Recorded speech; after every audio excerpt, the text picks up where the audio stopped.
በባለፈው ሳምንት ካታር ኢንተርናሽናል አርት ፌስቲቫል በካታር ተካሂዶ ነበር። ከዓለም ሀገራት የተሰባሰቡ ድንቅ ሰዓሊያን በዚህ ፌስቲቫል ላይ ተገኝተዋል። ከኛም ሀገር እንደዚሁ ሀገራቸውን ወክለው የሄዱ 5 ሰዓሊያን ነበሩ። እንግዲህ ይህንን ዓለም አቀፍ የስዕል ፌስቲቫልና ተያያዥ ጉዳዮችን መሰረት አድርገን ዛሬ በፋና ቀለማት ቆይታ እናደርጋለን። ከዛ በፊት ጤና ይስጥልኝ፣ እንዴት ከረማችሁ? እንዴት ሰነበታችሁ? የተወደዳችሁ ተመልካቾቻችን ከኛ ጋር ስላላችሁ እጅግ አብዝተን እናመሰግናለን። በያላችሁበት ደግሞ መልካም የረፍት ቀንም እንዲሆንላችሁ እንመኛለን። ስለዚህ ይህንን መሰረት አድርገን ማንን ጋበዝን የሚለውን እናነሳለን። ሰዓሊ ግርማ ቡልቲን ነው የጋበዝነው። ሰዓሊና የስነ ስዕል ከፍተኛ ተመራማሪ ናቸው። የካታሩንም ጨምረን የእሳቸውንም ሕይወት ደርበን የተለያዩ ጉዳዮችን እያነሳን አብረን ቆይታ እናደርጋለን። በስራዬ በጣም ከሚከብዱኝ እውነት ለመናገር ይህንን ሳልነግሮ ብጀምር በጣም ቅር ይለኛል። በእድሜው በልምዱ በትምህርቱ ትልቅ የሆነን ሰው ግን ደግሞ ሙያው ስለሚያስገድድ አንተ ማለት በጣም ነው የሚከብድ። ምን ይላሉ እዚህ ላይ እርሱ? አይ እንግዲህ እኔ ምንድነው አንቱ መባል አይገባኝም ለማለት ፈልጌ ሳይሆን እንደው አንድን ብዙ ጊዜ አርቲስቶችን ነፃ ሆኖ ለመነጋገርና ለመጫወት ያመቻል ከሚል መልኩ ነው እንጂ ምንም ችግር የለም። እንደተመቸሽ ማለት ይችላል። አይ ግን ደግሞ በዛው ነው መቀጠል ያለብን። ግርማ ቡልቲ ሰዓሊ ናቸው፣ የስነ ስዕል ተመራማሪ ናቸው። ከ40 በላይ የግላቸውን ኤግዚቢሽን አዘጋጅተዋል።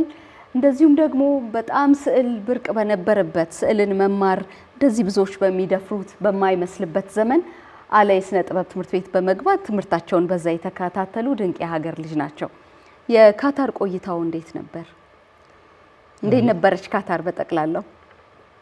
ካታር እንግዲህ በአሁኑ ሰዓት በስልጣኔ መጀመሪያው ረድፍ ላይ ካሉ ሀገራት መካከል አንዷ ናት ማለት እንችላለን። በቴክኖሎጂው፣ በከተማ አቀማመጥ፣ በዘመናዊነት፣ በዘመናዊ አኗኗሪ የማህበረሰቧ ሁሉን ነገር ስናይ ዘመናዊ ሆና ነው ያገኘዋት። በፊት ከነበረው ደግሞ የበለጠ ከዚህ በፊት ከ4-5 ዓመት በፊት አይቼ ነበረ። አሁን ደግሞ ሄጄ ሳይ ከዛ በጣም ተለውጣ ነው ያገኘዋት።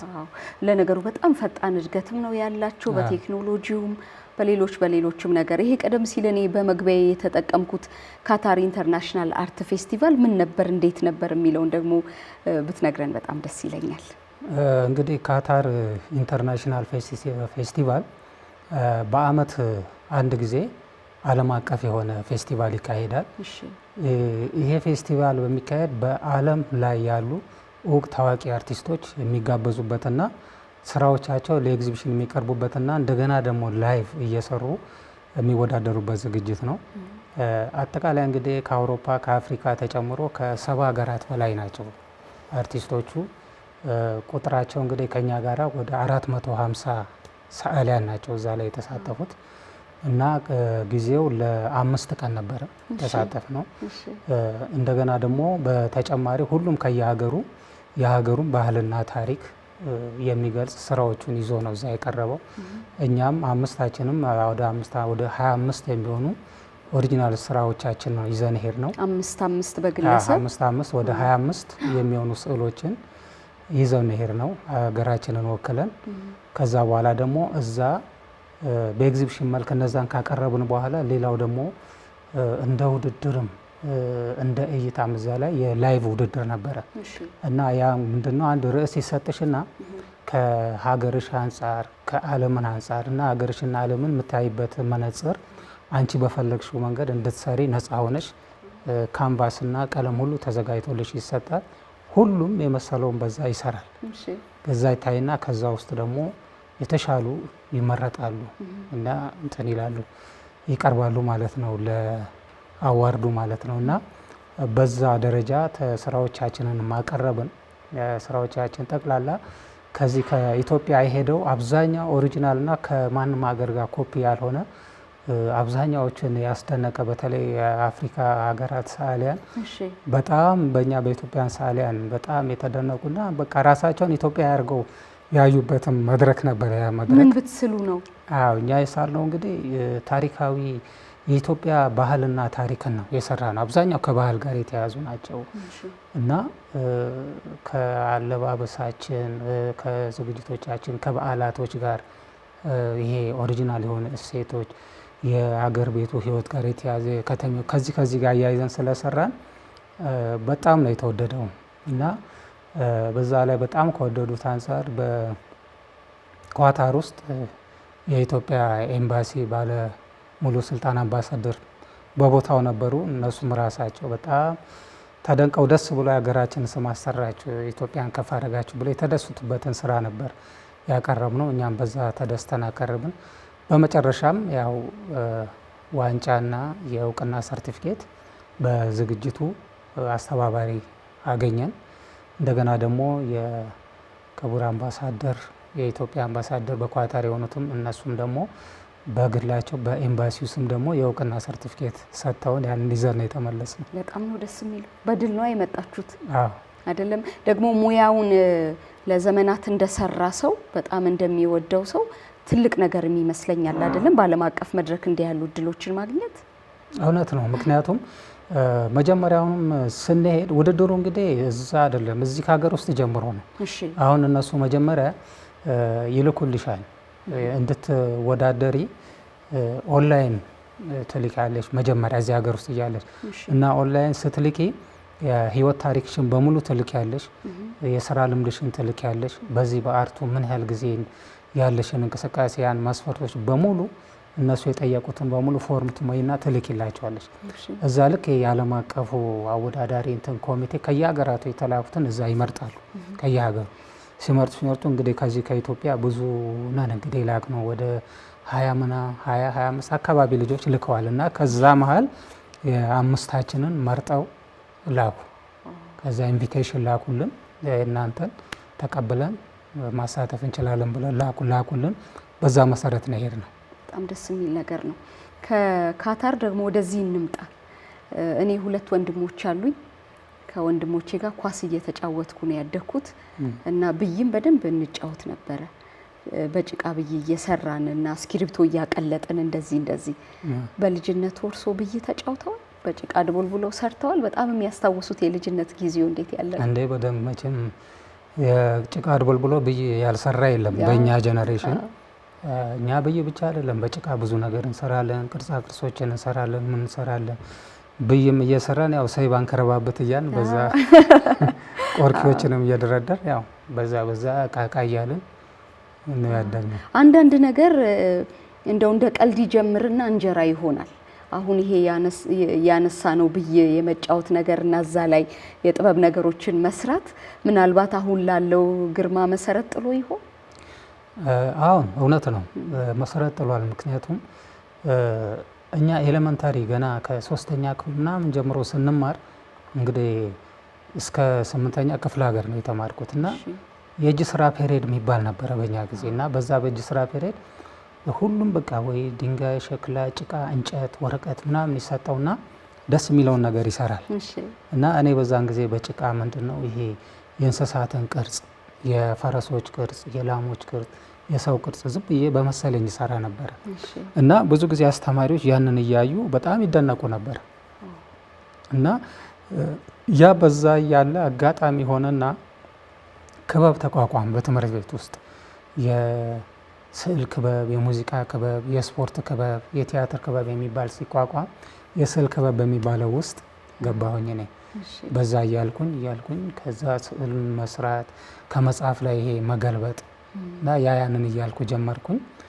በኋላ በመጨረሻ ላይ ወደ 5-6 ክፍል ለዚህ አካባቢ ስደርስ ደግሞ ከአዲስ አበባ ራሱ የስዕል መምህር መጣ። ከዛ መጣ ትልቅ እድል። አዎ ጥሩ አጋጣሚ እድል አገኘን። ስዕል የሚሰራው በእርሳስ እንዴት ይጀመራል፣ እንደገና መጠኑ እንዴት ነው የሚሰራው፣ በአይነቱ በቀለም ደግሞ እንዴት ነው የሚቀባ የሚል ያችን እያንዳንዷን ነገር ሲያሳየኝ በቃ በቀላሉ ይገባኝ ነበር። እኔና የተወሰነ ልጆች በቀላሉ ይገባን ነበር እዛ። ከዛ እኛን እየመረጡ ልክ በትምህርት ቤቱ ይሄ የወላጆች ቀን በዓል አለ አይደል ይዘጋ ሲል ከዛ የእኛን ስራዎች እዛ ከዝግጅት ይሄ ከተሰሩ እጅ ስራዎች ጋር ለእይታ ይቀርብ ነበር እና እንደውም የመጀመሪያ በልጅነት እንግዲህ እንደ ኤግዚቢሽን ያን የተጀመረ ነው እንግዲህ እያደገ መጥቶ ወደዚህ ደረጃ የደረሰ። ይገርማል። የምታየው ሰው ነበር? አንዳንድ ሰው ይህንን አይቼ ነው እገሌን አይቼ ነው ብሎ ይላል እና ምናልባት ስዕልን እንድትወድ ወደዛ እንድትመጣ በጊዜው የነበረ በጣም የምትወደው ሰዓሊ ነበር? ምናልባት እንግዲህ ክፍለ ሀገር እያለን ምን መሰለሽ መጀመሪያ ዝም ብለን ይሄ ታለንትሽን ይሄ ዝንባሌሽን ይዘሽ ነው የምትሰሪው።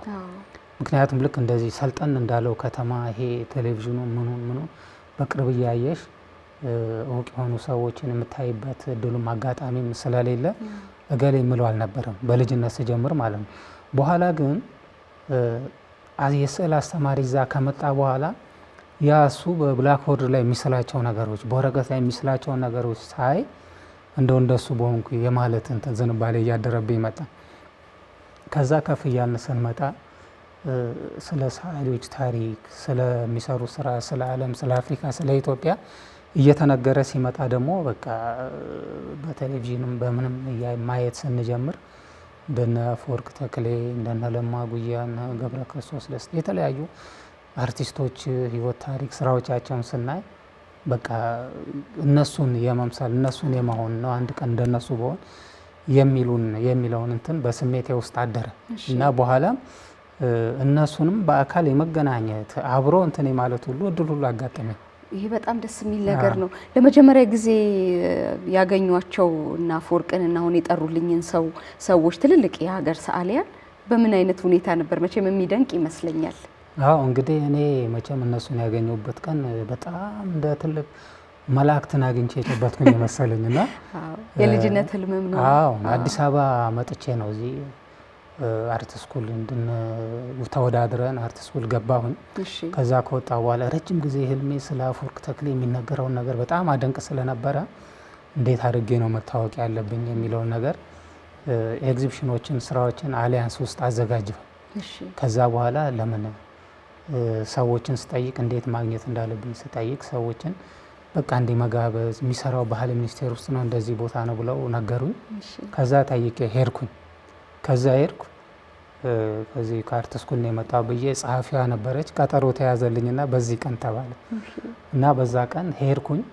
ከዛ ተዋወቅኩኝ፣ ተቀበለኝ፣ ቢሮ ውስጥ ገባሁ፣ አነጋገረኝ። በጣም ደስ አለኝ። ከዛ ኤግዚቢሽኔን ስከፍት እዛ እንደውም ኤግዚቢሽኔ ላይ የክብር እንግዳ እንዲሆን ጠርቼ መጥተው እዚያ ኤግዚቢሽኔን አሊያንስ ላይ የመጀመሪያ ኤግዚቢሽኔን አፈወርቅ ተክሌ ነው የከፈተልኝ። መቼ ማለት ነው ጊዜው?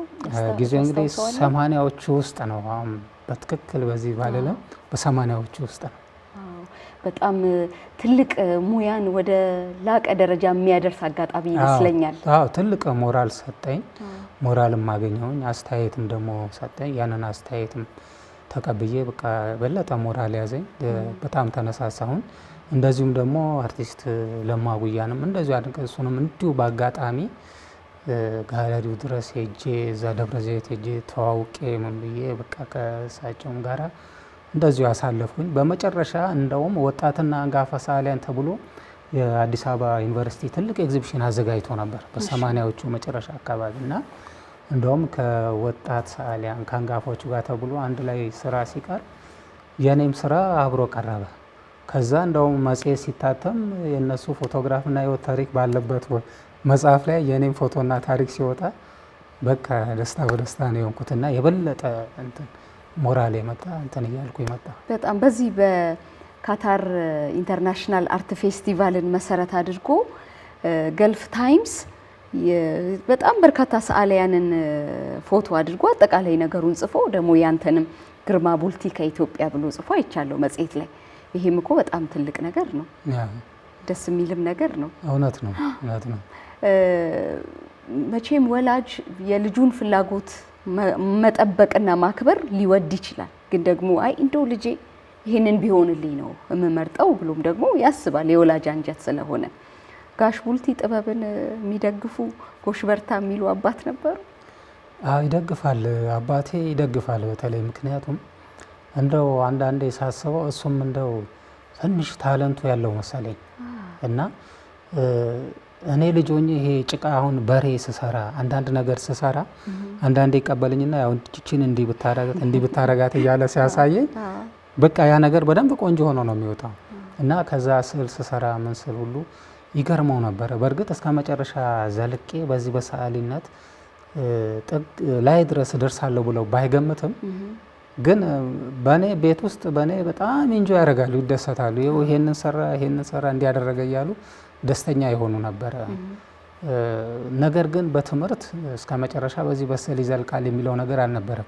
አካዳሚካሊም ደግሞ ደህና ነበርኩኝ እና በትምህርት ቤት ውስጥ ያው ከ1 እስከ 5ኛ ምናምን ስለመውጣ አንዳንዴ 1ኛ 2ኛም ስለመውጣ ግን ዩኒቨርሲቲ ገብቼ ከዩኒቨርሲቲ ወጥቼ ስራ እንደሚይዝ እንደዛ ነው የገመቱት እንጂ ስዕል ለብቻው በዚህ ወጥቶ በዚህ እንደዚህ ይሆናል የሚለውን ነገር በኋላ ነው ያዩት። ካዩትም በኋላ ተቀብለውታል። እውነት ነው። ግን የልጅነት ህልም ነበረ ሰዓሊ ነው መሆነው ሳድግ ብለህ ነበር ታስብ የነበረው? አዎ እኔ አስብ ነበር። እኔ ልጅ ሆኜ እንደውም ብዙ ጊዜ እኔ ሰዓሊ ወይ ወታደር መሆን እመኝ ነበር።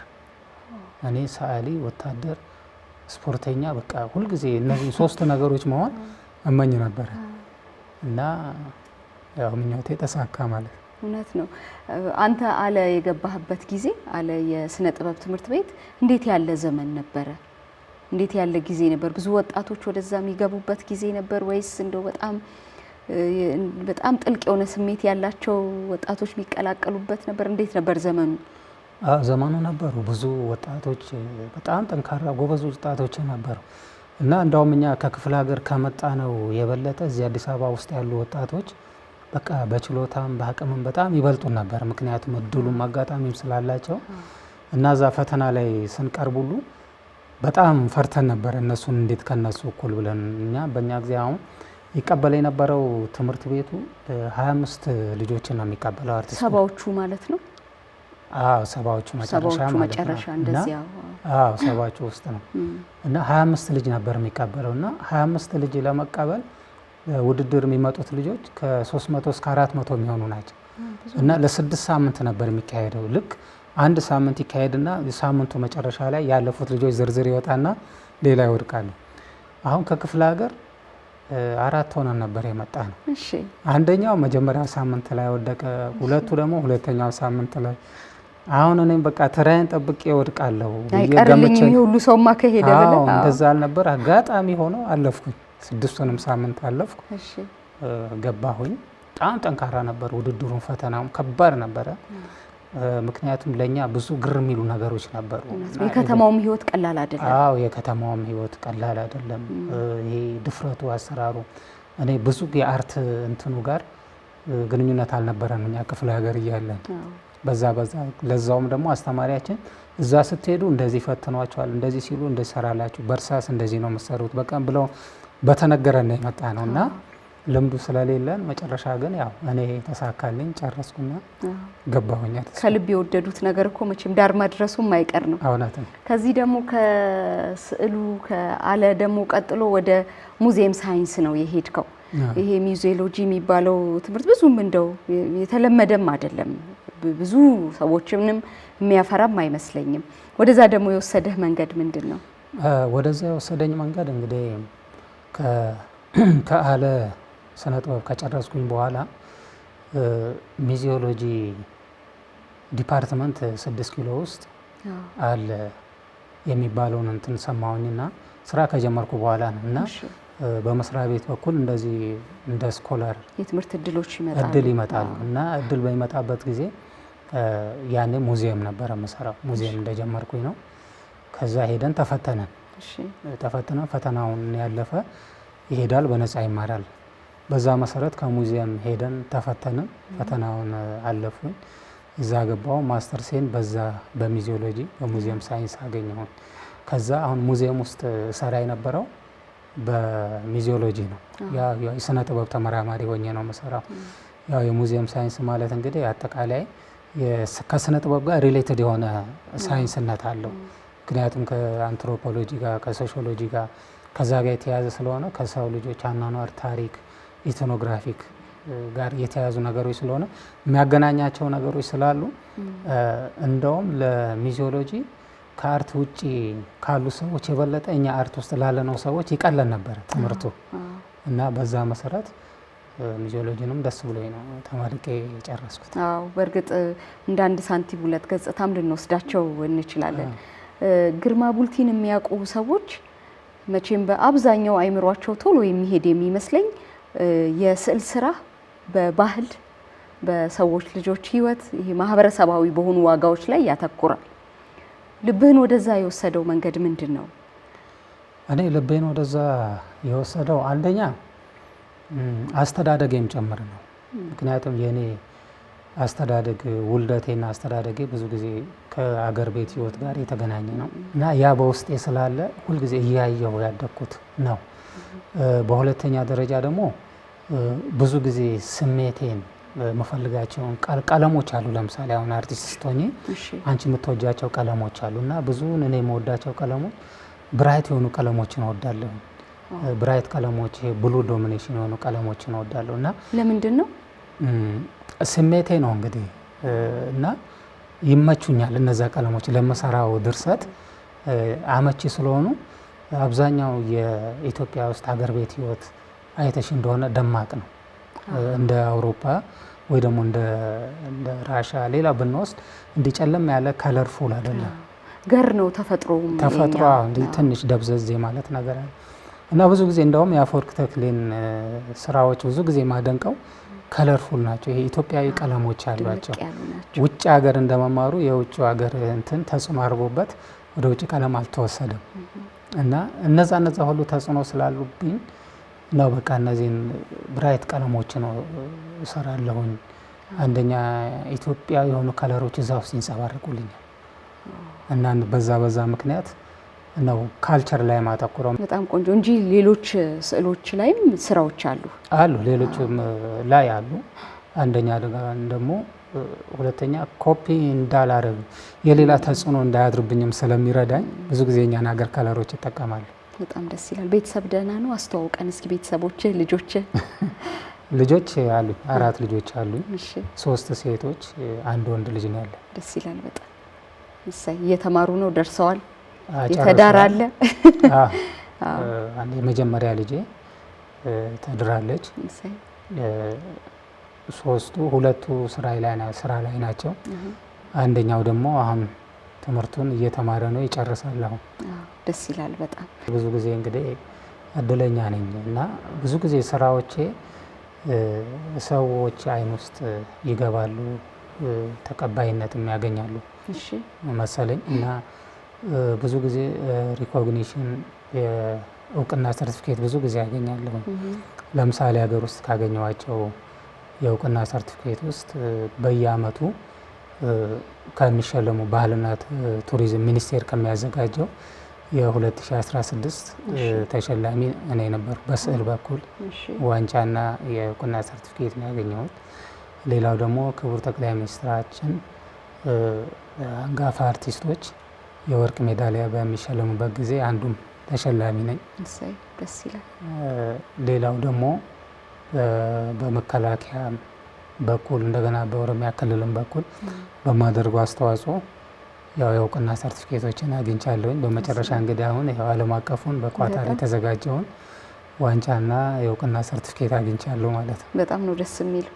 መልካም ጊዜ፣ እድሜ፣ ጤና እንዲጨመርልህ እንመኛለን። በእውነት አሜን። አመሰግናለሁ። በባለፈው ሳምንት ተካሂዶ በነበረው ካታር ኢንተርናሽናል አርት ፌስቲቫል ላይ ከዓለም ሀገራት በጣም በርካታ የሚባሉ ሰዓሊያን ተገኝተው ነበር። ከኛም ሀገር 5 ሰዓሊያን ስራዎቻቸውን ይዘው በመሄድ እዚህ ፌስቲቫል ላይ ቆይተው ተመልሰዋል። ከነዚህ ሰዓሊያን መካከል ደግሞ ሰዓሊና የስነ ስዕል ተመራማሪ ግርማ ቡልቲ በዚህ መድረክ ላይ ከተገኙ የሀገር ልጆች መካከል ይጠቀሳሉ። ስለዚህ ዛሬ በፋና ቀለማት ቆይታችን ይህንን ፌስቲቫልና ተያያዥ የህይወት ጉዳዮችን አንስተን ተጨዋወትን። ከኛ ጋር ስለነበራችሁ እናመሰግናለን።